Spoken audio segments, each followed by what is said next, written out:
history in the making, healing to be awakened.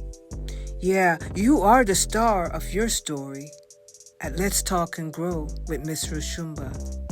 You know, my son is born on a Wednesday. Seen and felt because they are the largest group. And so my we got your back. No, we're not perfect.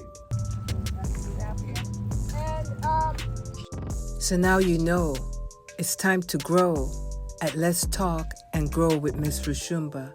Let the healing begin. Greetings, we are back. The last part 3 of talking with my elder friend Jabari Jahi. That's right. The time is now to tell that story. The time is now to empower those that have lost their way. The time is now. You heard the clock. The time is now for us to uplift ourselves and use the experiences of those that have come before us and that are still here and are willing to share the journey. Okay, it's time to get out of the illusional movies, fantasy movies we see on TV. It's time to get real. So this is Let's Talk and Grow with Miss Roshumba, your hostess, your host, and part 3. And we're going to finish talking it through. So join us as we continue the conversation. So part 3, what I'd like to say is the elder here, his life story should not really go in an hour and a half. The story of his life should be seasonal at least. That we go to a place in our community where our young people could come together and see how he navigated his journey to still be here. Because as we know, the young are leaving very early now, taking their own lives or taking the lives of each other. And, was there a lot of that during the time you were growing up as an adolescent? Was there a lot of black-on-black violence that we see going on now? If it was, I didn't know of it, and it wasn't going on in the community I lived in. Right. And it was a pretty large metropolitan community, Fort Worth, Texas. But it was not no real, issue of black-on-black violence happening there. No, and I lived in what was called the projects. That was when we first moved there. And yes. The projects had the stigma of being economically on the lower level, on the economic scale. And it was more brotherly love among the young people. Yes. Now that's not to say that there wasn't some behavior, but it wasn't behavior that would send you to prison. Right. Yeah. Right. It wasn't stealing from each other or the family. Right. So destroying their property, or robbery, anything right, like that. Yeah. It might have been going in someone's yard and picking up peaches. Yeah. I kind of understand that part of it because, I had a friend, as a matter of fact, his picture is right behind me. His name is Mr. Early Laverne. Audience, you probably see this picture oftentimes in my video. Yeah. When he was a young man in Louisiana, he and his cousin, that's what they did. They went on a farm and I think it was oranges that they were getting. early one morning. Now the farm didn't belong to them. They got out there early. One was 14, one was 15, and so as they were getting the orange early in the morning, you know, my friend here, his name is Early. Early Early bird. in the morning. Yeah. Yes, it were.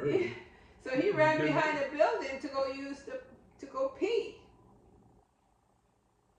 And while he was back there, you know, he heard some commotion out there where his cousin was. And 5 white men on horses came up to his cousin, surrounded him, and eventually killed him. Wow. Oh, so he was out. He was out of range. They couldn't see him, so he hid onto that house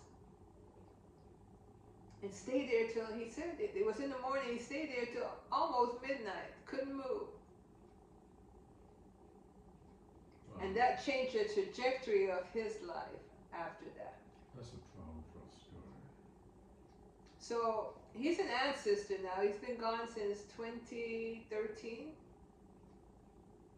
And my earlier shows, I've shared some of his poems. He was an amazing poet. A beautiful brother. Yeah, spent about 30 or some years in prison.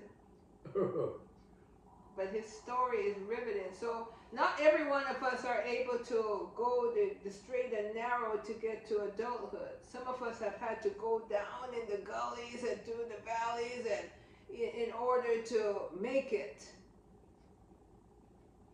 You know, and it's painful and challenging, but they come out with gold nuggets just the same. So we all have something to bring to the table, and this man here, Mr. Laverne, Early Laverne, impacted my life in a positive way. I'm yet to write his story. I'm yet to tell the full story on the show. Beautiful. Because he willed me all of his poems, by the way. Yeah, but thanks for sharing part of the story with me. Yes. I'm looking at his picture, and he looks like a powerful man. Oh. That's a powerful looking Yeah. brother. Yeah, Serious looking brother. Yeah. You know, and that's why we do the show as well, too, because you're powerful. Your journey is powerful. And there'll be lives that are impacted from hearing you telling your story today. The fact that you stayed married for 63 years. The fact that you are still here and in the community, you've impacted it too. You knew Tashaka Muhammad, right? Yeah. The elder Tashaka Muhammad, to those that do not live in the community of Sacramento, you will see, if you stream back on my show, you'll see Tashaka Muhammad, his video. Just stream back, you'll see it. I can't remember the title right now, but he T'Chaka was a powerful brother. Powerful brother. A versatile brother. Yes. Poet. Coal Black. Yeah. That was his nickname. Yeah, I wish I'm using his staff now, Yes. that he carved Yes. a work of art Work of art. out of tree limbs. Museum in his home. Yeah. Telling his story. Wow, yeah. I'm wondering what's going to happen to that. We'll talk about that later. Yeah. So, I just wanted to ask you, the young people of that time, who were their role models when they were growing up? Because a father has left a home. I like to always take it to the family, because when father has left a home, be it for the different reasons he had to go, be it military, be it he was kicked out, be it economics, just the different reasons. Where did the young men get their role model from? Was it the family, tight-knit family, or the community as a whole? Was like, if they see you boy here and you're not doing what you're supposed to do, by the time you get home, you be chastised by every neighbor you walk by. Yeah, I think at the time I was coming up as a boy, a young teenager, some of the conditions for youth that exist today existed back at that time. Okay. The only big thing I see is the community. All communities where black lived was segregated. Okay. Segregation. Segregation Divided. was a cohesion that brought kept us together. And of course, with being together like that, families during that time facing very different kind of difficulties, it brought about family issues, Yes. family poverty, Yes. and which affects a child's behavior. That existed, but I think the big thing, people in the community knew the families, and they supported them outside. You know, like Mrs. Chapman, if she saw a young fella down the street that she knew his parents, she would call him out. Yes. She would make a point. And she's just an example of a strong black woman in the community that was sensitive to the conditions that we lived under and felt it a duty for her to keep the young black people that she saw whose mothers were washing clothes for white folks that couldn't be with them. She was there. Yes. The community knew that. Yeah. In the projects, the kids knew Mrs. Chapman was our mother. Yeah. And that doesn't exist anymore. No. Pardon me. It's more like mind your own business now. Pardon me. Yeah. And he's emotional by that because, you know, off camera we spoke about the scene of the women living on the streets now, half naked. The men living on the bushes. Yeah. I'm sorry. The young adolescents on the streets. So it speaks to a breakdown in our community. Yeah. Because our community, we're supposed to be one. That's why we were segregated as one. You all go over there. You know, and at times we used to think it was a problem, but we became one. Even when we were struggling, we were one. And we rose together.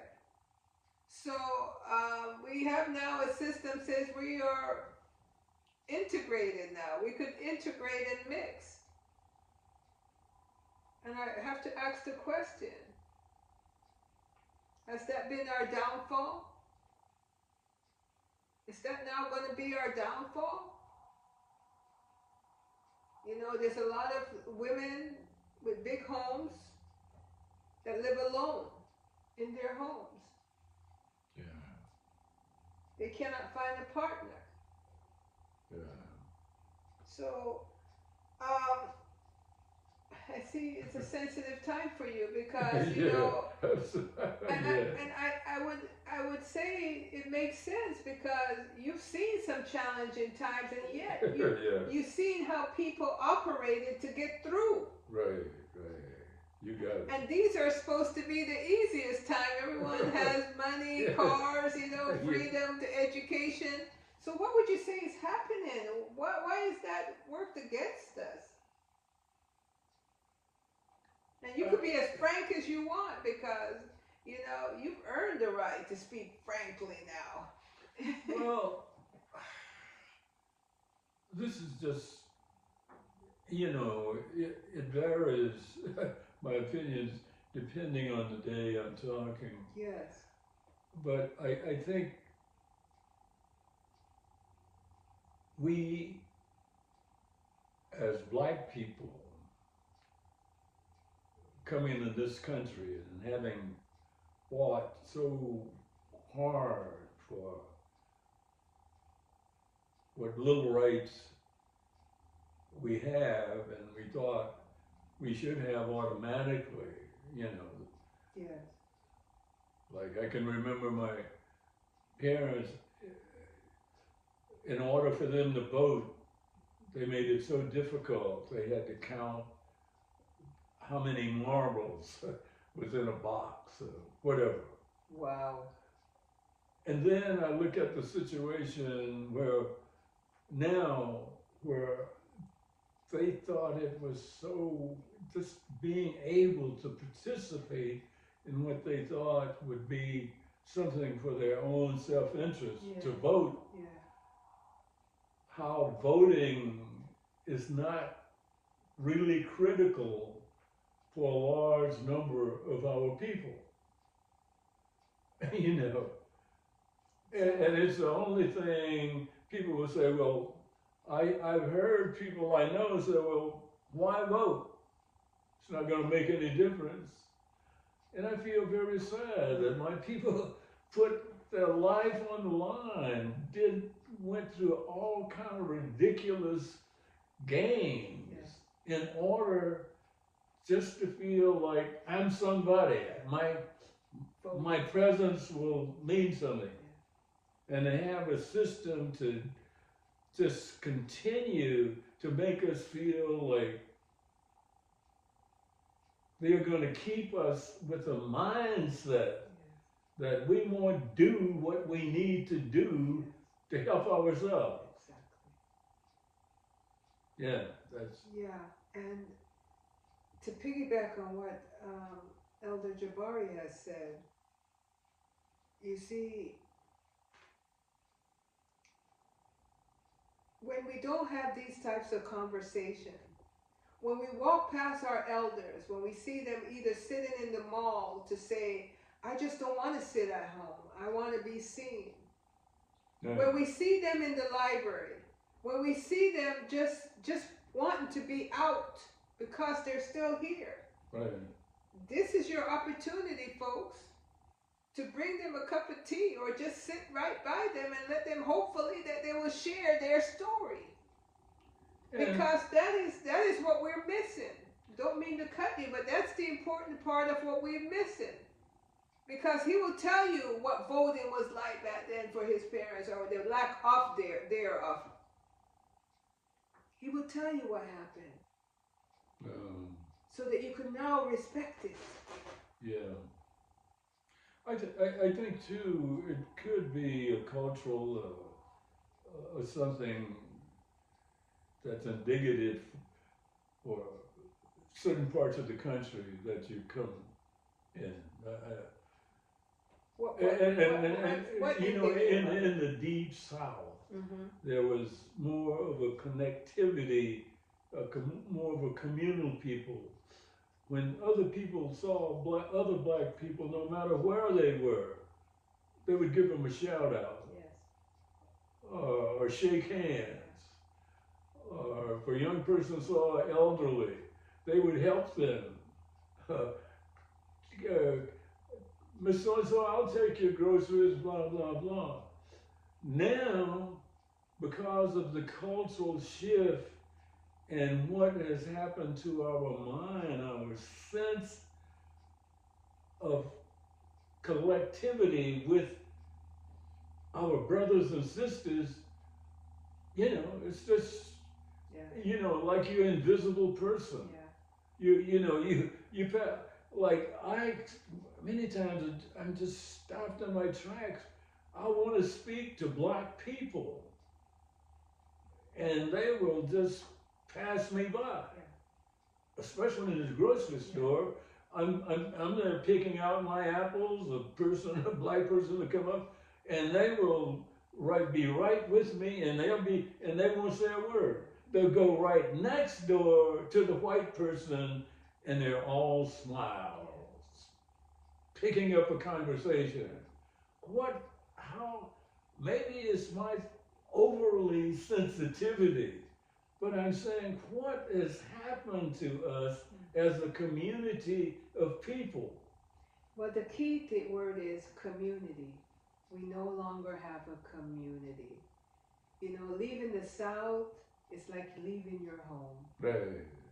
You know, the cultural ways that we had that kept us understanding that you don't dare enter a room where the elder is and don't speak.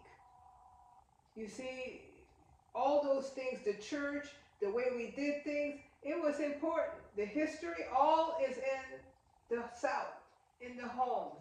The South is like little Africa to African Americans. It is the source of the power and the unification of the people. So when we think of the Great Migration is when you left, like you spoke of your family leaving Texas to go to Arizona, you know, and the effects of what they saw there, they had to come back. So going to the north, coming to the west, you know, that is where you go to experiment and see if you could be viable there. And without the cultural barriers, I keep going back to that. We see the outcome is what we're seeing now. And in fact, I'm looking at a book on the table now that where our solidarity and growth has been is always in the South with Southern black people. Correct. And that's basically a read that every black person should read because it's mapped out in this book that our economic growth, our political growth, our intellectual growth has been from the South, exactly. And that's where we'll have to continue. Exactly. And the name of the book, folks, is Black Paper, Black American Homeland. Black Paper, Black American Homeland. Supermajority Population and Political Control of a Region of States by Frederick A. Delk, D-E-L-K. Thank you for sharing that, but we know knowledge is power. Right. And, you know, we cannot expect that we're going to find the knowledge when we kind of go in the work world or, you know, at the movies and, you know, on the streaming TV videos that we have all these hundreds and thousands of movies you could watch. But no, you have to be on purpose about it. You have to be on purpose about it with literature. And so I do believe that the challenge we're facing in the 21st century is if we could see each other again, literally. If we could see each other, think about that. Your child, it becomes my child and mine yours. If my brother suffers, I suffer. If my sister suffers, I suffer. It's how can we see each other again? Because we're in for a very interesting ride ahead. There's a shift that's going on, folks. But, you know, shift we're used to. This elder made it through some very powerful times of the past. And that's why his story is very important to listen to now. You know, because we all have to reach the end of our journey. A lot of our children are leaving it much sooner, so that tells us that we're not paying attention. So he's a jewel today. Knowledge is power. The techie world have taken the youth and others away from books. You know, what do you say about that? What do you want the young people to know about how they get their information now and what they should start to think about? You know, because it's dangerous. Well, that's an interesting question, and it could be that as an elder and having being born and grew up in the South, but had the opportunity to live in different parts of the United States and travel widely in Europe, among those countries. Okay. I was observed, and I've held on to some ideas that might not sound. I don't know how they're coming off with people that might be viewing your thing. Right. That I certainly hope that I'm not, it doesn't come off like it's You're anti anything. anti anything. Right. You know. Just a suggestion, folks. Yeah, Yeah. because it's very easy to do, Yeah. especially as I think, and maybe my interpretation is wrong, when you've lived at a certain point of your life, people just say, well, what does that old man know? Yeah, they dismiss you. They dismiss you. Yeah. It's crazy. Yeah. You know? Like, Yeah. what does that, who's Yeah. going to listen to what that old man say? He can't even use cell telephone. And what they don't know is their mindset that set that up for you. Right. So The world was created by the ones that you see that are coming out of it soon. yeah. So you better ask why they invented it. so my Roshumba, she's courageous in even taking on, I think, as I see it and view it, a person like me to share my story, because it's so anti, I think, among many people of a certain age or a certain economic group of black people in this country. Right. That's old stuff. Yeah. I mean, we're beyond that. That doesn't have any meaning for us. You know, that's what value is that in knowing that kind of information? You know, I'm on the rise. You know, I'm continuing to, my economic level continues to go. I don't need to hear this. Yeah. What's the value? What is it worth? What is it worth?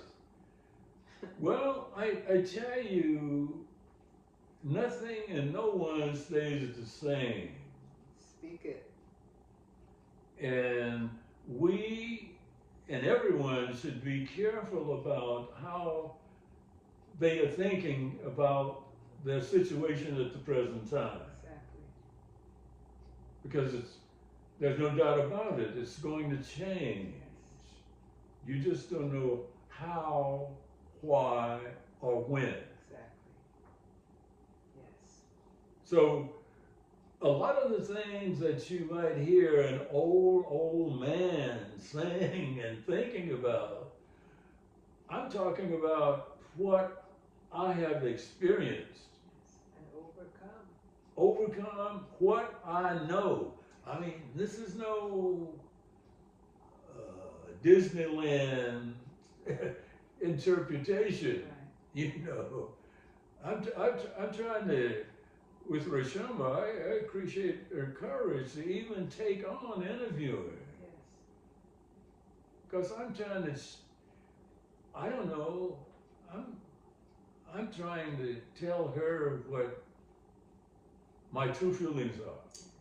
Appreciate it. And I want everybody that's watching this to understand that and give more appreciation to Roshumba for the work that she's doing than what you might get out of her interview with me. Don't, if I'm coming off in such a way that you're turning the thing off, don't turn it off yet. But I'm saying, give a person like Roshumba that's doing her work as a progressive, brilliant black woman to support her in her endeavors, because I know where people are coming from. I've been in that field of psychology. I know mind and emotions. I've studied a little of that stuff. Right. This is the real deal, Roshumba. Yeah. Thank you so much. Thank you. So yeah. even when our podcast may not come off the way that you would like, forget about that, which this may be one of the days, but forget it. Just think about the courage that she's taken to even take on a person that she doesn't even know what's going to come up or come out. So continue to support, to believe in the integrity of what Roshumba is doing. And she didn't slip me a $5 bill to say that. And just to piggyback on what he said is, although the origin of most African Americans is from the South, you could always connect your family heritage to somewhere in the South. The South being like the motherland of the African people here in America. You see, the actual motherland that we've evolved from is Africa. Some will say, no, I'm part of the indigenous here, but that's to be debated, and it's a fact in that too. So I'm not even going to debate that. But ultimately, I'm saying that to say, where we were taken out of, the larger amount of us, it was a place that we honored our elders. We had rules and regulations and values that kept us from not doing terrible things to each other and to build one of the amazing countries that there is. Even though it's not it's showing itself now. But remember, Mali is was once an empire. The Gold Coast, Ghana Empire. We know in Kemet, Egypt, what that stands for over there. The largest pyramids. To this day, no one can understand how it was put together and made. And there's much more powerful nuances in Africa that if we spend a little time studying, we'll see that it's important to know that the fact that we're that far away from it is why we're suffering so. But there's been a trend as of since 2019, of African Americans and Caribbean blacks and even South America black migrating back to the motherland, and learning what they've missed and connecting with the survivors of the people that are still there. Because we know the whole world uses Africa as a breadbasket. So we all have a part to do. And I could be personal about my own life, my own children, my own grandchildren, my own family, but I realize that, I don't want to suffer alone. I don't want to suffer at all. But it is important that we unite so we don't suffer alone. We could collaborate and rise up together. You see, because we are a people that we are missing our community. And I don't know what that's going to look like since we've kind of migrated to different parts of America, but we see that something is not working. So what I would say to you all is, I don't have all the answer myself. That's part of why I bring my guests on to tell their part of the story.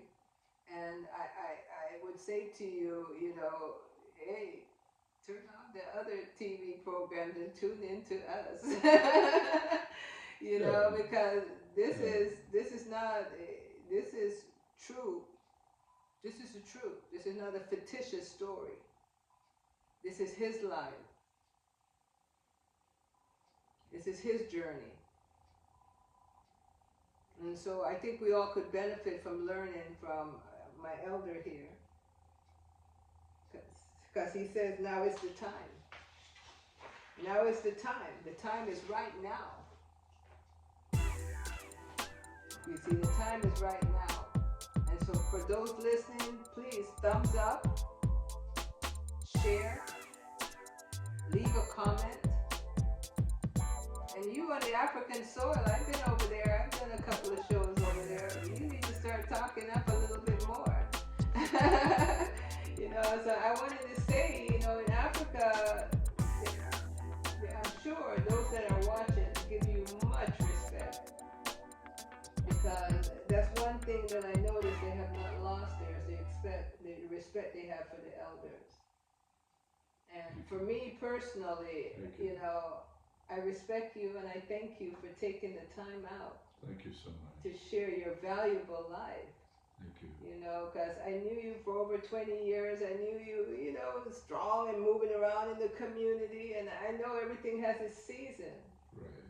You know, and that's why I'm paving the way that when my time comes, you know, I will have earned a nice spot to be respected also. Because we live in a material world. You know, everybody's looking for material things, and that's because they're empty within. There's nothing that will change that we always need each other. Money can't buy that. So it's a spiritual time in our world right now. It's one that we must align in the right way with the truth, with respect, with the heart. Create new guardrails for us that's living away from our community. And trust the truth. Trust the lesson. And in time you'll reap the blessings. So, Elder, I'm going to give you the last word. Well, the last word is I appreciate you, and I've just listened to what you said. Yes. And it's filled with a lot of hope, a lot of courage, and a lot of telling us what we have to do as a community of African people living in a racist society. Yeah. I would encourage everyone, even if this session you found some things that you may not, I would strongly suggest you continue to support Roshumba in every way you can, in every way she requests, because she's a beautiful, honorable woman. Thank you very much, Roshumba, for spending this time with me. Thank you too, Elder. Thank you too. Thank you for making time, and I'm in his home, a very nice, warm, and special home, you know, and I just hope it reflects his loving wife that is now gone, but her pictures, and you could tell that she was here. She was here, and so, you see, to everything is a season. There's a time to be born. There's a time to plant seeds. There's a time to grow and run with the wind at our backs. And there's a time to be patient, to go within, to connect with the Almighty. And no matter what name you call, he or she or him, a they or them, the Almighty, Ra. Because we're all here on a journey, unbeknownst to us, we came. And one day we must all leave.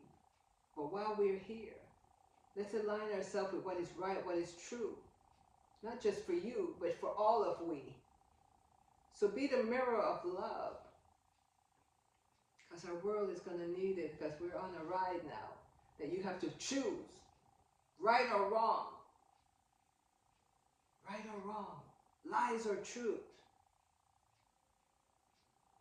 Being human means you have the power, your choice. It's up to you. So, subscribe, thumbs up, share. I think that's the lingual one has got to spill out every now and then throughout this show, because I've seen, that you're looking, but you're not leaving your comments. That helps me to feel good that you appreciate the time. Okay, it's not about the money. It's about whether or not we remain here and be happy in the future, and we're able to get off the streets and have a warm bed to sleep in and food to eat, like everyone else, as we've certainly earned it. We paid the price. The ancestors paid the price that there should be no homeless. No homeless black men, no homeless black women, no homeless children. Alright, so peace and love. And I'll see you in the next episode. This is part 3. Don't forget to go to part 1 and part 2. See, let's talk and grow with Miss Roshumba. And say goodbye to Elder Jabari Jahi. So now you know it's time to grow at Let's Talk and Grow with Miss Roshumba. Let the healing begin.